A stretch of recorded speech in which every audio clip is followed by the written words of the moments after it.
찰스 캡스의 글을 소개합니다. 생명의 말씀. 모든 하나님의 말씀 안에는 생명이 있습니다. 실제로 예수님께서도 이렇게 말씀하셨습니다. 요한복음 6장 63절. 내가 너희에게 이른 말이 영이요 생명이니라. 다른 말로 하면 하나님의 모든 말씀 안에는 영적인 생명이 있다는 것입니다. 이것이 진리이기 때문에 마귀의 말에는 영적 사망이 있음에 틀림이 없습니다. 당신의 말은 당신의 영에 영향을 끼칩니다. 당신은 하나님께 동의함으로써 생명의 말씀을 당신의 영에게 할 수 있습니다. 당신은 마귀에게 동의함으로써 사망의 말을 당신의 영에게 할 수 있습니다. 잠언은 이렇게 말씀합니다. 사람의 심령은 그의 병을 능히 이기려니와 심령이 상하면 그것을 누가 일으키겠느냐. 사람의 영은 그의 연약함을 이기도록 할 것입니다. 어떤 번역은 사람의 영은 약함이나 병이 가까이 하지 못하게 할 것이다 라고 말하고 있습니다. 둘 중 한 가지 일이 일어날 것입니다. 사람의 영, 즉 사람의 심령은 당신의 영 안에 하는 말을 따라 연약함이 가까이 오지 못하게 할 것입니다. 이것이 바로 하나님의 말씀이 말하는 것입니다. 심령이 연약함을 가까이 오지 못하게 할 것입니다. 당신이 땅에서 맨 것이 하늘에서도 매이게 될 것입니다. 당신이 땅에서 푼 것이 하늘에서도 풀릴 것입니다. 매고 푸는 권세는 바로 여기 땅 위에 있습니다.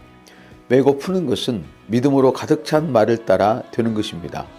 우리는 믿음의 말이나 두려움의 말 둘 중에 하나를 말합니다. 믿음의 말씀은 그 현장에 하나님의 모든 능력과 함께 하나님을 초청하게 됩니다. 두려움의 말은 그 현장에 마귀를 초청하게 되어 마귀의 능력이 풀려나게 됩니다. 말은 중요합니다. 사람들이 자연의 법칙을 사용하는 법을 배우듯이 우리는 영적인 법칙 안에 사는 법을 배울 수 있습니다. 당신의 말씀은 심겨지는 씨앗입니다. 당신이 씨앗을 심는 그대로 그 말들은 틀림없이 수확을 가져오게 될 것입니다.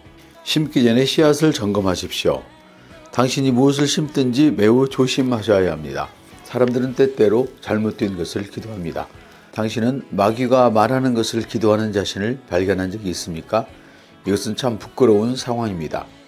한 번은 제가 기도하는 중에 주님, 내 기도는 아무 효과가 없어요. 일이 더 악화되고 있어요. 라고 말했습니다. 하나님의 영이 누가 내게 그런 말을 하였느냐? 라고 물었습니다. 나는 잠깐 생각한 후에 하나님의 말씀에 그런 말씀을 결코 하신 적이 없는 것을 보니까 마귀가 한 말이 틀림이 없군요. 라고 대답했습니다. 나는 하지 않았다. 난 내가 마귀가 말한 것을 내게 말하는 짓을 그만뒀으면 참 좋겠다. 라고 그분은 말씀하셨습니다. 때때로 사람들은 해답 대신에 문제를 기도합니다. 당신이 기도할 때 문제를 기도하면 믿음은 들음에서 오기 때문에 당신은 문제 자체를 더 믿어버리게 될 것입니다. 문제를 기도함으로써 당신의 기도가 당신의 믿음을 파괴할 수 있습니다. 당신이 만일 이렇게 기도한다고 가정해 봅시다. 주님, 남편이 직장을 잃은 것을 주님도 아시잖아요. 우리는 들어올 돈이 하나도 없습니다. 우리는 이제 자동차에 매월 할부금도 낼 수가 없게 되었고 연말이 기한이기 때문에 그때가 되면 집을 빼앗길 것이 분명합니다. 주님도 아시다시피 남편은 직장을 찾을 수가 없습니다. 그가 직장을 잡을 수 없으며 당신의 필요도 공급되지 않을 것이라는 믿음을 가지고 있는 한 그런 기도를 다 마치고 일어나면 당신은 기도를 했다는 사실에 대해서 아주 경건한 느낌을 가지게 될 것입니다. 그러나 그런 기도가 한 일은 마귀에게 문을 열어준 것입니다. 이런 상황에서 해답은 무엇입니까? 답은 간단합니다. 하나님의 말씀에서 답을 찾아내십시오. 그리고 그 답을 기도하십시오. 그러므로 해답을 기도하십시오. 아버지 말씀은 내가 기도할 때 무엇이든지 내가 원하는 것을 받을 줄로 믿으면 내가 그것들을 받게 될 것이라고 말하고 있습니다. 그러므로 예수님의 이름으로 나는 남편이 더 좋은 직장을 갖게 될 것을 기도합니다. 나는 우리가 영광 가운데서 당신의 풍성을 따라 우리의 피도가 채워지게 될 것을 기도합니다. 아버지 감사합니다. 나는 내가 기도할 때 받은 것을 믿습니다. 응답해 주셔서 감사합니다. 우리는 이 집값을 다 지불하게 될 것이고 $10,000의 선거 헌금을 보낼 것으로 인하여 아버지를 찬양하며 기뻐합니다. 당신은 하나님께서 당신의 필요를 채워주시리라는 하나님의 말씀에 대한 믿음을 가지고서 이 기도를 마치고 일어서게 될 것입니다. 당신이 믿음을 요구했기 때문이 아니라 당신이 기도 중에 하나님의 말씀을 인용했기 때문입니다. 당신의 믿음은 하나님의 말씀을 들음으로써 오는 것입니다. 하나님에 대한 믿음은 하나님의 말씀을 들음으로써 오는 것입니다. 이것은 그대로 방향을 바꿀 수도 있습니다. 마귀에 대한 믿음은 마귀의 말을 들음으로써 오는 것입니다. 우리는 우리의 입에서 나오는 말을 통제할 필요가 있습니다. 하나님께서는 사람이 하나님과 같은 수준의 믿음에서 살 수 있는 능력을 가지도록 만드셨습니다. 예수님은 믿는 자에게는 능히 하지 못할 일이 없으리라고 말씀하셨습니다. 그러므로 믿고 말하십시오. 하나님의 믿음을 풀어놓고 하나님이 가지신 것과 같은 믿음을 스스로 발전시키십시오. 그분의 말씀이 당신 안에서 크게 되어야 합니다. 그분의 말씀이 크게 되어야 합니다. 예수님의 이름에는 능력이 있지만 하나님께서는 자기의 말씀을 자기 이름 위에 크게 하셨습니다. 그러므로 하나님의 말씀은 우리 삶에서 이렇게 중요합니다. 우리는 우리 입에 파수꾼을 세워두어야 합니다. 하나님의 말씀과 일치되는 말만 하기로 작정하십시오. 이 말은 당신이 돌아다니면서 항상 성경만 인용하라는 뜻이 아니라 하나님의 말씀과 일치하는 것만 말하라는 뜻입니다. 예수님께서는 아버지에게서 들은 것만 말했다고 말씀하셨습니다. 만일 당신도 이렇게 한다면 당신의 상황 가운데 변화를 보게 될 것입니다. 나는 하나님의 지혜를 가지고 있다. 나는 하나님의 분별력을 가지고 있다. 나는 선한 목자의 음성을 듣는다. 라고 믿음으로 고백하기 시작하십시오. 그러면 당신은 선한 목자의 음성을 듣게 될 것이며 당신의 상황에 대한 하나님의 지혜를 가지게 될 것입니다. 하나님의 말씀은 하나님께서 약속하신 것이 나타나도록 하기 때문에 당신이 계속 말씀대로 믿음으로 고백하기만 한다면 당신에게 그렇게 될 것입니다. 씨앗은 약속 자체에 있다는 것을 잊지 마십시오. 마귀가 말한 것을 하나님께 말하지 마십시오. 마귀가 말한 것을 하나님께 말하지 말았으면 고맙겠다고 주님께서 내게 말씀하셨을 때 나는 나의 재정에 관해서 기도하고 있었습니다. 주님은 내가 나의 고백을 바꾸지 않는다면 재정 상태가 조금도 나아지지 않을 것이라고 말씀하셨습니다. 주님, 나는 그럼 어떻게 되는 것이지요? 내가 이런 재정 문제를 가지고 있는 것이 사실이지 않습니까? 라고 나는 말했습니다. 하나님의 말씀으로 돌아가거라. 내가 그것에 대하여 무엇이라고 말했는지 알아보아라. 그리고 너의 재정에 대하여 무엇이라고 말하고 있는지 그것을 고백해라. 라고 주님은 내게 말씀하셨습니다. 그 후 어느 날 고백하는 시간에 나는 고백을 멈추고 주님, 나는 이 모든 말씀들을 고백하고 있는 중에 있습니다. 그런데 마치 내가 거짓말하고 있는 것 같습니다. 라고 말했습니다. 주님은 아들아, 내가 한 말을 내가 말하면서 어떻게 내게 거짓말을 할 수 있겠니? 라고 말씀하셨습니다. 하나님께서 그들의 상황에 관하여 하신 말씀을 인용하고 있을 때 어떻게 거짓말을 할 수 있겠습니까? 또 한 번은 기도하다가 주님, 나는 주님의 음성을 듣지 못하고 있습니다. 주님께서는 우리가 선한 목자의 음성을 듣게 될 것이라고 말씀하고 있다는 것을 나는 알고 있습니다. 그렇지만 나는 당신의 음성을 듣지 못합니다. 라고 말했습니다.